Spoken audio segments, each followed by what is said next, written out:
Acomódate bien, porque hoy te vengo a desmontar un chisme histórico de los grandes. El cine lleva décadas vendiéndonos la idea de que Drácula es un pobre galán incomprendido, un alma en pena que cruzó océanos del tiempo buscando a la reencarnación de su esposa muerta. Por favor, mire esa cara de sufrimiento. Pues lamento arruinarte la película. Eso es una mentira del tamaño de Transilvania. En la novela original de 1897 no hay nada de romance, ni alma gemela, ni final feliz. El Drácula literario era un monstruo feo, desalmado, un parásito aristócrata que solo quería chuparte la sangre y comprarse un par de casas en Londres. Esa cursilería de te amo tanto que me volví vampiro se la inventaron los guionistas de Hollywood mucho después porque, ¿sabes qué? El amor vende. Pero aquí no empieza el cuento. ¿Cómo nació realmente la idea del libro? Hay un mito popular que dice que Bram Stoker tuvo una indigestión por comer cangrejo y que esa indigestión le provocó una pesadilla. Bueno, en realidad hay diferentes versiones de esta misma historia. La chispa inicial, aparentemente, surgió en la primavera de 1890, cuando Bram Stoker tuvo una pesadilla muy específica. No sabemos si fue por el cansancio, porque para ese momento Bram Stoker era gerente de un teatro muy importante de Londres y tenía jornadas laborales que podían llegar hasta las 3 de la mañana. No sabemos si fue por el cangrejo. Lo que sí sabemos, porque el mismo Bram Stoker lo escribió en una hoja membretada del teatro, es que soñó con un joven atrapado en un castillo, acosado por 3 mujeres seductoras y peligrosas. Y justo cuando una de ellas se disponía a morderle el cuello, aparecía un anciano fiero gritando: «Aléjense, este hombre es mío y de nadie más». Ese sueño fue la verdadera idea original de la novela. Drácula no está inspirado en Vlad Tepes, o al menos no fue así desde el principio. Ya va, no paniques todavía.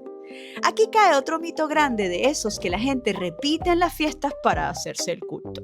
La idea de que Stoker se basó totalmente en el príncipe rumano Vlad el Empalador para crear a Drácula.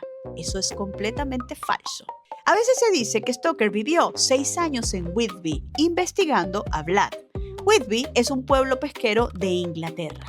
Para nada. Stoker solo estuvo en Whitby un par de semanas de vacaciones en el verano de 1890. Sí, el mismo año en el que tuvo la pesadilla aquella que no sabemos si la provocó o los cangrejos o el cansancio. Los 6 años fue el tiempo total que le tomó redactar la novela en sus ratos libres, no el tiempo que permaneció en Whitby. Para nada. Cuando Stoker llegó a esas vacaciones, la trama del libro ya estaba casi lista y su personaje se llamaba en sus cuadernos Count Vampire y era de Austria, imagínate. Estando en la biblioteca de Whitby, hojeando el libro de un diplomático llamado William Wilkinson, leyó por primera vez sobre la historia de Valaquia y la palabra Drácula. De hecho, los historiadores cuentan que la palabra Drácula tuvo un impacto tan fuerte en Bram Stoker que en sus propios apuntes se puede ver cómo la escribió en mayúsculas, dándole mucho peso a ese nombre. ¿Qué fue lo único que le robó a Vlad Tepes Bram Stoker para crear a su personaje? Bueno, 3 cosas muy puntuales. Primero, el apodo, Drácula, que en rumano histórico significaba hijo del dragón.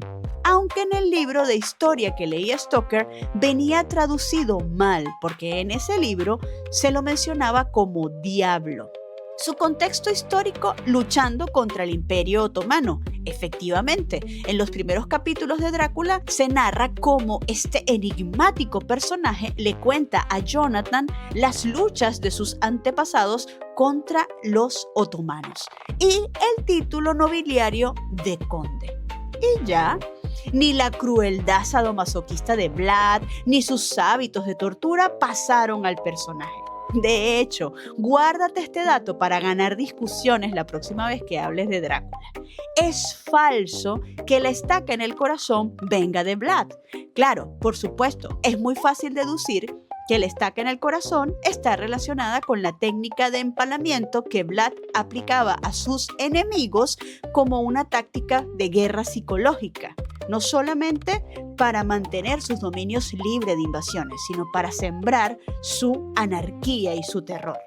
Pero lo que Vlad utilizaba como un método de tortura no era para matar monstruos, en realidad era para amedrentar a sus enemigos. El truco de la estaca viene de dos fuentes muy distintas, no de Vlad.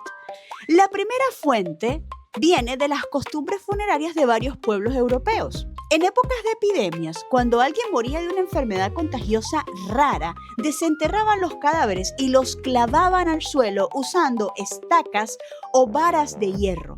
Pero no para matarlos, básicamente ya estaban muertos, sino para anclarlos a la tierra y que de esa manera el espíritu de ese cuerpo no volviera a contagiar a los que estaban aún vivos. Es decir, que el contagio no saliera de la tumba. La segunda fuente de donde proviene la tradición de la estaca en el corazón del vampiro viene del propio folclore irlandés, de donde era Stoker. En la mitología celta existe la leyenda de Abartac, un tirano malvado que resucitaba de la tumba para beber sangre. De hecho, pedía a los humanos que le sirvieran sangre humana en copas, y a quien solo podían frenar clavándole una estaca de madera en el pecho, enterrándolo boca abajo y cubriéndolo con piedras pesadas. De ahí salió el método. ¿Por qué boca abajo? Bueno, porque si Abartac escarbaba para salir nuevamente a la superficie, lo que iba a lograr era hundirse más en la tierra. Drácula no muere con la luz del sol, y posiblemente esta sea una de las cosas que más te cueste asimilar después de ver este video. Mira, si hay algo que tenemos que agradecerle a Bram Stoker es que fue el responsable de crear el perfil del vampiro tal y como lo conocemos hoy en día. Es decir, cuando él empezó a escribir su novela, había muchas leyendas, historias, mitos y por supuesto narraciones breves como Carmilla, de Sheridan Le Fanu, que abordaban el tema del vampirismo pero con muchas inconsistencias. Se podría decir que Bram Stoker en su obra reunió todas las características que hoy en día definen a un vampiro, además de cómo aniquilarlo, y perfiló un personaje que se convirtió en parte esencial de la cultura pop. Pero hay algo más que eso. Para poder escribir Drácula, Stoker recurrió a todo, a sus pesadillas, al folclore europeo y la historia del este de Europa. Se podría decir que lo metió todo en una licuadora y definió el manual del vampiro clásico. En su obra, Stoker nos deja 5 reglas claras cuando se trata de hablar de vampiros. No tiene alma. Por eso ni proyecta sombra ni se refleja en los espejos. Si intentas hacerte una selfie con él, vas a salir tú solo sosteniendo el teléfono. ¿Por qué? Bueno, porque para aquel entonces se tenía la creencia de que los espejos no solamente reflejaban nuestra imagen, también reflejaban nuestra alma. De ahí que Drácula no puede arreglarse la corbata en las mañanas. Capacidad de metamorfosis. Puede convertirse en lo que le dé la gana. Un murciélago, un lobo, niebla o una nube de polvo. Fuerza descomunal. Tiene la fuerza física de 20 hombres maduros. Poderes psíquicos. Para nadie es un secreto que Drácula puede realmente retorcerte la mente. Dependencia de la tierra. Para recuperar su energía no se conecta a la pared. Necesita dormir sobre cajas llenas de tierra no consagrada traída de su propia patria, Transilvania. ¿Y de dónde sacó Stoker esta obsesión con la tierra, las tumbas y el horror a los cadáveres, además de las pandemias? Bueno, de su propia madre. Cuando Bram Stoker era niño, pasó sus primeros 7 años de vida postrado en cama por una grave enfermedad. Imagínate eso, un niño que no podía correr, que no podía jugar, que no podía relacionarse con otros niños y que estaba completamente aislado y solo. Para entretenerlo, su madre, Charlotte Stoker, le contaba historias reales de su juventud sobre la devastadora epidemia de cólera de 1832 en Sligo, Irlanda. Sí. No le contaba cuentos de hadas, no, le contaba cuentos de la pandemia. Le narraba cómo la peste mataba a miles en cuestión de horas, el pavor a las fosas comunes y sobre todo las aterradoras historias de personas que eran enterradas vivas por el pánico colectivo al contagio. Esas memorias maternas sobre la frontera entre la vida y la sepultura quedaron grabadas a fuego en su mente y por supuesto se reflejaron en su novela. Y la sexta regla, la sexta característica del vampiro que a todo el mundo le revienta la cabeza: el sol no lo mata. Así como lo oyes, Drácula no explota ni se convierte en cenizas bajo la luz del sol. Esa idea se la inventó el cine en 1922 con la película Nosferatu. ¿Pero cómo? ¿Por qué nos mintieron de esta manera? Bueno, para ser justos, en realidad esa fórmula fue una decisión artística. El director de Nosferatu tenía que encontrar la manera de hacer morir al vampiro en escena. Y te podrás imaginar que los efectos especiales de 1922 no se comparan con lo que puedes ver en el cine en la actualidad. Así que recurrió a la alegoría de la luz del sol apartando las tinieblas. La luz del sol venciendo al mal o venciendo a las sombras. Y es así como una simple disolvencia pone fin a uno de los seres más terroríficos de la historia de la humanidad para aquel entonces. En la novela original, el conde camina tranquilamente a plena luz del día por el centro de Londres. Lo único que le pasa con el sol es que sus poderes sobrenaturales se debilitan y sencillamente le toca actuar como un ser humano común. Drácula no tiene monólogos shakespearianos. Si te imaginabas a Drácula lanzando monólogos poéticos como un personaje de Shakespeare, borra esa imagen de tu cabeza. En la novela te sorprenderá saber que el conde casi ni habla. A ver, sí hay parlamentos, sí hay diálogos que les corresponden al conde. De hecho, hay algunos que son célebres y que además se han inmortalizado en el cine.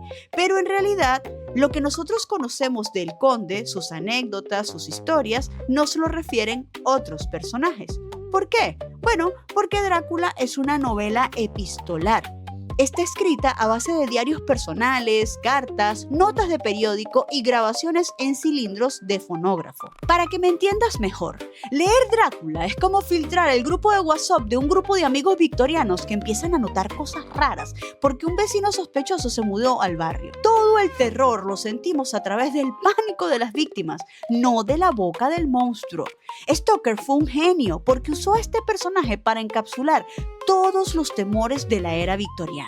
El pánico a las enfermedades contagiosas, el miedo a la invasión extranjera y las ansiedades de fin de siglo. Por eso el personaje duró más de 80 años siendo el rey indiscutible del terror en el cine, hasta que en los años 70 llegó la escritora Anne Rice y dijo: a ver, ¿y si contamos la historia pero desde la mente del vampiro? Con su novela Entrevista con el vampiro nace el vampiro posmoderno. El monstruo ya no es una amenaza biológica que da asco o miedo desde afuera. Ahora es un tipo elegante, melancólico, filosófico, sofisticado, que sufre en primera persona por su inmortalidad y por su soledad. Pasamos del depredador feo al vampiro guapísimo que te da lástima. ¿Por qué?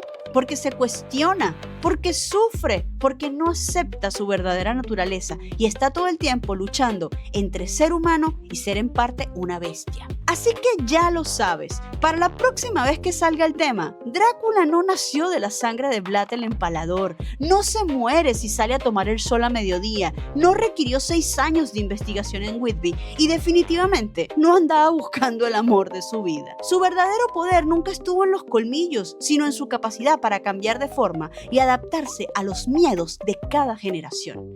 Si te gustó este chisme literario y quieres que destripemos la historia real detrás de otros monstruos del cine o de otros personajes icónicos, déjamelo abajo en los comentarios. Dale un buen like a este video, suscríbete y activa la campanita para no perderte el próximo viaje literario. Nos vemos en la próxima.